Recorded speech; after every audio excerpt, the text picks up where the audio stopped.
권성동 의원이 오늘 글을 올린 게 상당히 셌어요. 처음에는 이게 한 대표를 겨냥해서 평론 수준의 정치나 하는 것이 당대표와 그 측근의 역할인가 뭐 이렇게 얘기했고요. 뭐 한 대표 혼자 고매한 척하는 게 뭐 측은하다 이렇게도 얘기를 했고 뭐 글을 뭐 한두 개 썼는데 뭐 김 여사의 그 한남동 라인 비판 얘기가 워낙 지금 네. 나오고 있으니까 한동훈 대표의 도곡동 7인회 모임에서 나온 발상이냐 예. 그렇다면 이 인적 쇄신은 대통령실이 아니라 한동훈 대표실을 먼저 해야 된다 이렇게 맹폭을 그야말로 한 거거든요. 그렇죠. 근데 저는 이 도곡동 7인회라는 거를 권성동 의원의 오늘 페이스북 글을 통해 처음 봤거든요. 예. 뭐 한 대표에게 이런 뭐 7인회 이런 모임이 뭐 있나요? 그러니까요. 그러니까 저도 이제 앞서 우리가 방송 직전에 네. 저도 도곡동 7인회라는 단어를 검색해 봤습니다만은 권성동 의원의 2시간 전 페이스북 이전에는 단 하나도 검색이 안 되더라고요. 그러니까 네. 어떻게 보면 공개화되는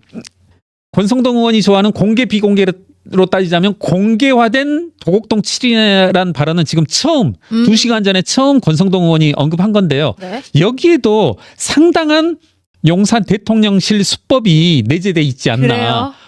맨 처음에 떠오른 것은 제가 이 자리를 빌어서 맨날 얘기하지만은 이분들은 항상 패턴은 똑같다. 지금 도곡동이란 조어, 도곡동 7인회라는 단어로 연상시키고 싶은 것은 한동훈 대표의 자택이 도곡동에 있다. 뭐 이걸 일단 한번 툭 던지는 것일 테고. 예. 그 다음에 도곡동 7인회다. 도곡동 주변에서 그럼 이제 7명의 사람이 모인다는 건데 저도 한동훈 대표를 몇 번 만나본 입장에서 예. 도곡동 7인회가 가능할까? 제가요, 뭐 몇 번은 만나봤거든요. 네. 한동훈 대표를. 그러면 그럴 때마다 사진이 공개돼요. 그래요? 예, 예. 그러니까 저와 한동훈 대표가 찍힌 적은 없습니다만 네. 한동훈 대표 오늘 어디에서 봤다 사진 찍힌 날 뭐 그럴 때 제가 만난 날이 몇 있었어요? 번은 있어요. 네. 그러면 한동훈 도곡동 7인회가 있었다라면 네. 7인회라고 이름 붙이려면 명실상부하게 이름 붙이려면 적어도 이제까지 5번, 10번 이렇게 만나야 될 텐데 실명도 좀 돌았을 텐데. 그죠? 있었으면. 네. 적어도 제가 이거에는 뭐 하나 걸게요. 제가 도곡동 7인회가 가능하기 위해선 뭐 것입니다. 여러분 뭐 또 누가 있을까요? 뭐 제가 요즘 유명 연예인들은 모르겠는데 네. 장동건 7인회 뭐 신동엽 7인회라고 하면 좀 시대에 뒤떨어지나요? 이런 게 가능하려면 요즘 제가 아는 범위 내에서 한동훈 대표 공개적인 장소에 뜨면은요 사람들 몰려와요. 네. 그러면 아무리 가정을 해보더라도 그러면 어떤 뭐 도곡동 인근 어디 밀실 식당에서 7명이 보는 건데 전형적인 용산식 수법이다. 수법이다. 그리고 머릿속에 떠오르는 것도 있어요. 이분들 정말 이걸 또 도곡동 7인회라는 6글자를 만들어내고 얼마나 좋아했을까. 이걸 또 찌라시로 앞으로 양산해내고 참 그럴듯하잖아요. 네. 참 그럴듯한 게 아마 더 좋은 건 도곡동 7인회라는 단어를 네. 또 뭐 언론을 통해서 하나 살짝 흘려서 했으면 더 좋았을 것 같은데 왜 이번엔 그러지 않았을까. 근데 이게 이미 권성동 의원의 SNS 글이 뭐 언론에 이제 막 타고 있기 때문에 네. 또 이제 어느 언론 누구 인터뷰를 가거나 이러면 또 요 용어로 질문을 할 거란 말이에요. 그렇죠. 또 이제 언론에 네. 많이 회자가 되겠죠. 또 이거 가지고서 이제 몇몇 유튜버들은 이걸 확대 재생산하고 또 몇몇 이제 친윤 정치인들은 모 언론에 봤더니 도곡동 7인회가 나오고 이 도곡동 7인회의 진상을 밝혀야 될 거 아니냐. 여러분 한번 또 생각해 봅시다. 도곡동 7인회의 진상을 밝혀야 된다. 네. 이거 정말 난제예요. 힘들어요. 왜? 없으니까. 없는데 무슨 진상을 밝혀. 네. 참 이게 대단하다. 대단하다. 네. 네. 정말 참 대단하다. 여러 번 이제 여기서 얘기하신 그 수법 오늘도 등장하네요. 그럼요. 대표님의 통해. 이분들 네. 정말 훌륭하다. 그리고요. 여기까지만 하겠습니다. 진짜 무슨 말 왜요? 한마디 하면 뭔데요? 저한테 뭐 경찰에서도 연락 오고 진짜 아니 그러니까 계속 이제 괴롭힘을 소위 당하신다고 들었습니다. 네. 네. 그래서 이 7인의 얘기도 오늘 또 시선을 끌어가지고 이제 이야기를 좀 나눠봤고요. 근데 윤 대통령이랑 한 대표가 이런 분위기에서 재보궐선거가 끝나면 독대를 하기로 했다 이런 소식이 네. 전해지기도 했어요. 예.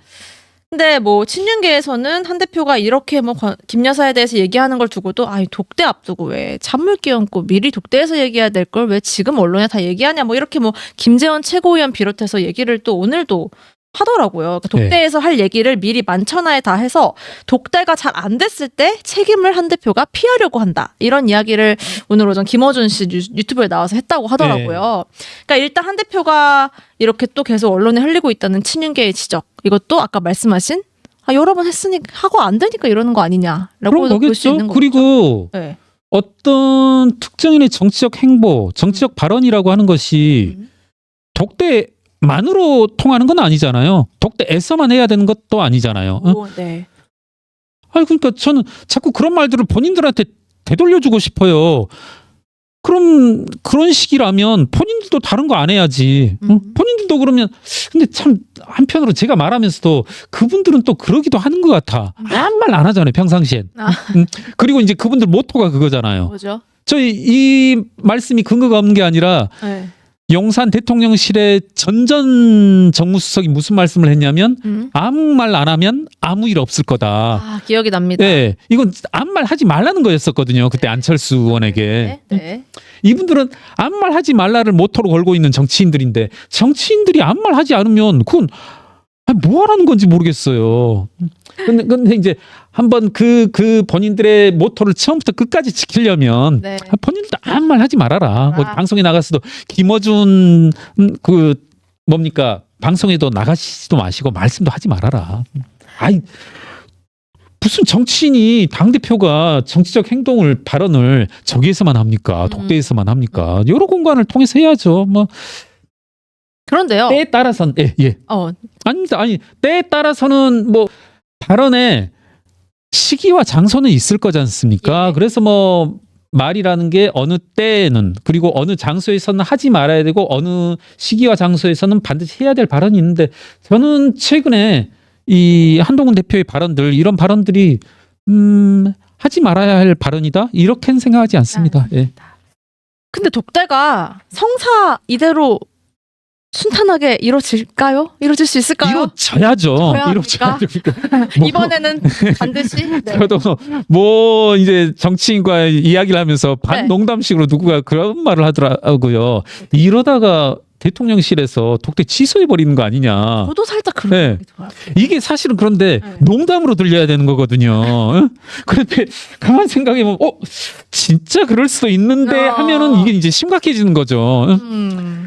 어떤 사람이 야 걔는 있잖아 충분히 그러고도 남을 놈이야 어디 뭐 학교 앞에서 7살짜리 뭐 8살짜리 애들한테도 돈 뺏을래야 하면 이걸 이제 농담으로 들려야 되는데 그게 진담으로 들리면 그건 심각한 거잖아요. 그래서 대통령실에서 독대를 취소할 수도 있다는 게 전 농담으로 들렸으면 좋겠다. 만약 이게 농담으로 안 들린다라면 정말 그건 심각한 거다. 그러니까 이번에도 만약에 독대 무산되면 이거는 정치적 파장이 또 있을 거라니까. 그렇죠. 한동훈 대표 쪽에서 취소할 가능성보다는 사실 반대인 가능성이 일단은 큰데 하겠죠. 예. 근데요. 네. 죄송합니다.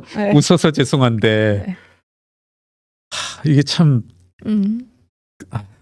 또 그런 일이 벌어질 것 같기도 해서 슬픈 예감이 자꾸 막 엄습하죠. 그러면 안 되죠. 안 되고요. 그러면 안 되죠. 근데 두 분이 독대를 했어요. 잘 순항을 했어요. 근데 한 대표가 어쨌든 지금 나오고 있는 이야기들을 봐서는 김 여사 얘기를 안 할 수가 없잖아요. 당연히 그렇죠. 하겠죠. 그 해야 자리에서. 되겠죠. 그리고 꽤나 세게 요구할 수도 있을 것 같아요. 근데 이걸 윤 대통령이 얼마나 몇 %나 수용할 수 있을 거라고 보세요? 혁 교수님은?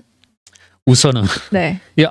정말 죄송합니다. 방송 도중에서 스스로 말도 안 하고 웃는 게 죄송한데 그러니까 맨 먼저는 제 발언이 아닙니다.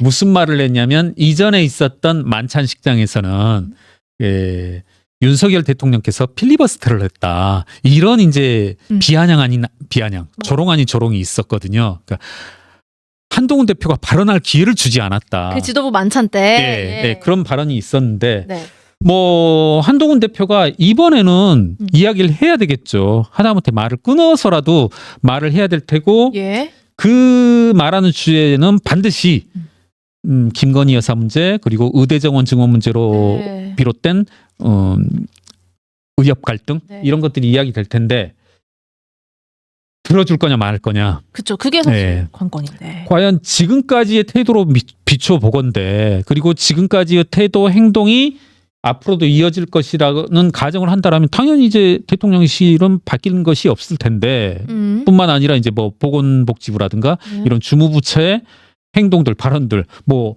국민들의 열을 더 받게 할지언정 뭐 전향적인 태도는 안 보입니다만은 네. 정말 그러면 걱정스러운 상황이 되지 않을까. 그러니까. 예. 이 독대각 하나의 뭔가 분수령이 될 것 같은데 그럼에도 불구하고 역시나 뭐 이제 언론 평가나 정치권의 평가가 빈손으로 끝나버리면 그것도 참 그건 위험하죠, 정말. 위험한 예, 저는 위험하다고 봅니다. 그러니까 이게 참 최근에 있었던 일들, 그리고 특히나 이제 총선 이후에 여러 가지 있었던 사건들, 네. 뭐 이 이후에 또 이 자리에서 이야기할 겁니다만은 뭐 명태균 씨 일이라든가 김대남 씨 사건들 이게 참 어떻게 보면 기상천외하고 상상할 수 없었던 일이 계속 벌어져서 또 우리들에게 무슨 일이 벌어질까, 무슨 일이 벌어지더라도 또 놀랍지도 않을 그런 상황임에도 불구하고 네. 지금이라도 지금 아직 정확히 따져보자면 아직 반환점을 돌지 않았더라고요. 임기요. 예, 예. 예, 대통령 임기. 얼마든지 2년 반이라고 하면 윤석열 대통령이 국민들 곁으로 돌아와서 네. 또 본래의 그런 모습들을 찾아서 국민들을 뭐랄까요 좀 위로해 줄 수 있는 그리고 국민들의 민생에 도움이 될 수 있는 그런 정책들을 실행할 수 있다라고 보기 때문에요.